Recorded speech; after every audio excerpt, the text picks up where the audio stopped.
और जिन लोगों ने डॉक्टर बाबा साहब आंबेडकर को जिताया वो बिरसा मुंडा के आंदोलन के लोग थे। जिसने डॉक्टर बाबा साहब आंबेडकर को पहला आखिरी वोट दिया उस विधायक का नाम भी बिरसा था। यहीं से डॉक्टर बाबा साहब आंबेडकर संविधान सभा के अध्यक्ष बने और भारत का संविधान बनाने का मौका मिला। अगर बिरसा मुंडा का आंदोलन नहीं होता तो बाबा साहब को वो जगह नहीं मिलती। इस देश में हमारे हिस्से में जो भी आया है वो हमारे पूर्वजों के आंदोलन से आया है। बिरसा मुंडा के आंदोलन की जमीन पे बाबा साहब का आंदोलन, इस बात को ध्यान में रखो। उस वक्त बिरसा मुंडा ने बोला था जिसकी जमीन उसका देश, जिसकी जमीन उसका देश। इस देश में संविधान बनने के पूर्व 1898 में पहला लैंड एक्विजिशन एक्ट पास हुआ जिसको भूमि संपादन अधिनियम बोलते हैं। जिस एक्ट में लिखा हुआ था आदिवासी की जमीन गैर आदिवासी आदमी नहीं ले सकता है, गैर आदिवासी तो क्या सरकार भी नहीं ले सकती है। पहले यहां के ओबीसी के 7/12 में थे, दलितों के 7/12 में, ब्राह्मणों के 7/12 में, मुस्लिमों के 7/12 में भूधारक लिखते थे, भूधारक। बिरसा मुंडा के आंदोलन ने इस देश में हमको भूधारक से भूमालक बनाया। हमारे को इस देश में मालिकियत मिली, हमको जमीन का हक मिला। ये देश में इस बात की बात है, अबे ये जमीन किसकी है, ये जल जमीन जंगल किसका है। मैं आपसे पूछता हूं अगर आरक्षण बंद हो गया तो अगली लड़ाई कौन सी है आपकी, बताइए। आरक्षण बंद हो गया तो अगली लड़ाई क्या लड़ोगे आप? आपकी अगली लड़ाई क्या है ये बताइए। 2 पोस्ट निकलती है, शेड्यूल ट्राइब की, शेड्यूल कास्ट की और ओबीसी की। 4 लाख बच्चे एप्लीकेशन करते हैं। 2 पोस्ट के लिए 4 लाख एप्लीकेशन। इसको रिजर्वेशन नहीं बोलते, it is not reservation. Reservation is directly proportional to opportunity. यानी अगर आपके पास काम के अवसर है तो रिजर्वेशन है, काम ही नहीं है तो रिजर्वेशन का है। हमारे कुछ ऑफिसर जो लोग हैं ये रिजर्वेशन का घंटा बजा रहे हैं। रिजर्वेशन ये हमारे लिए बेवकूफ बनाने की मशीन हो गई है। अब रिजर्वेशन की बात मत करो, अब रिजर्वेशन की बात करो, राइट्स की बात करो। चावल का 1 रुपये बढ़ाना पड़ता है तो यूनाइटेड नेशंस में आपको उसका परमिशन लेना पड़ता है, WTO से परमिशन लेना पड़ता है, जिसको विश्व व्यापार संगठन बोलते हैं, वर्ल्ड ट्रेड ऑर्गेनाइजेशन बोलते हैं। वहां से परमिशन लेनी पड़ती है आपको। यानी भारत में, भारत की अर्थव्यवस्था में मल्टीनेशनल इंटरफेरेंस बढ़ गया है, वर्ल्ड वाइड वैश्विक इंटरफेरेंस बढ़ गया है, हस्तक्षेप बढ़ गया है। इसलिए हमको अपने अधिकार अभी संयुक्त राष्ट्र संघ में सुरक्षित करने पड़ेंगे।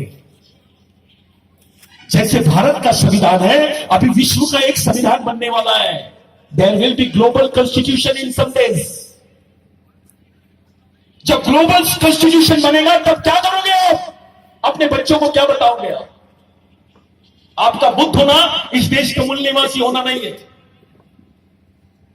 Religious identity is not a evidence of, यानी आप धार्मिक पहचान को अपनी मूल निवासी की पहचान नहीं बता सकते, आपको अपनी सांस्कृतिक पहचान बतानी पड़ेगी। इसलिए बाबा साहब ने बोला था कि जो भारत के आदिवासी हैं they are the aboriginal people of India, और जो भारत के ओबीसी है जिसको बैकवर्ड क्लास बोलते हैं वो उस एबोरिजिनल जनरेशन की वंशज है, रेसेस है। बाबा साहब ने इस थीम को बड़े अलग तरीके से रखा। बाबा साहब का आप स्टेट सोशलिज्म पढ़िए, बाबा साहब के प्री कॉन्स्टिट्यूशन डिबेट देखिए, उसको समझो, अपने को समझ में आ जाएगा कि हमारा बाप क्या बोलना चाहता था। एक रिक्शे वाले से पूछिए, मजदूर से पूछिए, बुद्ध के बाप का नाम क्या है, तो वो खट से बोलेगा आदिवासी आदमी, बुद्ध के बाप का नाम आंबेडकर है। क्योंकि हमारे जीवन में अंबेडकर नाम की चीज नहीं होती तो बुद्ध तक पहुंच नहीं सकते हम। हमारा बौद्ध होना बड़ी बात नहीं है, अंबेडकरवादी होना बड़ी बात है।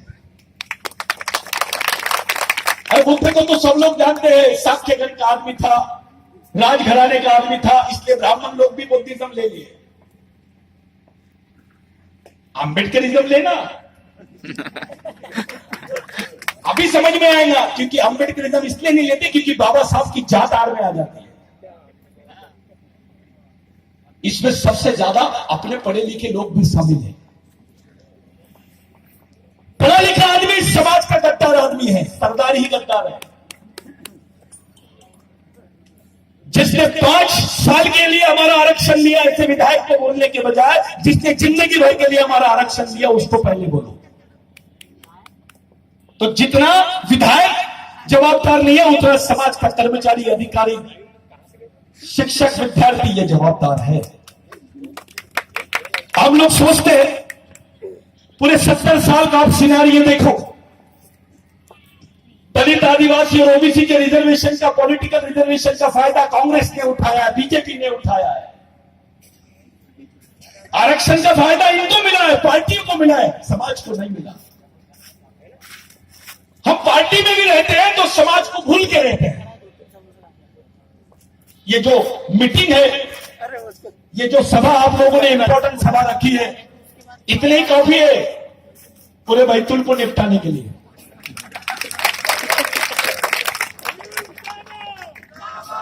ये जो लाइन है आपको आरएसएस के खिलाफ में रखनी पड़ेगी, खुली खुली रखनी पड़ेगी।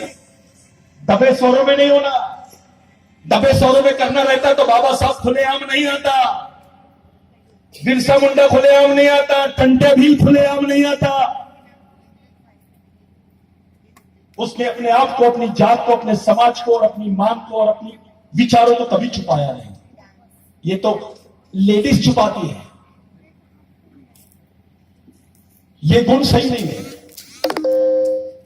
अब परिस्थिति हमारे सामने यह है कि हमारे आने वाली जनरेशन को किस तरफ लेके जाना है। आज बाबा साहब साथ में नहीं है, बिरसा मुंडा साथ में नहीं है, और केवल हम अपने लोगों के बीच में सिर्फ बरगलाते रहेंगे तो काम नहीं जमेगा। पहले तो ब्रेन खड़ा करो, ये कारखाना खड़ा करो।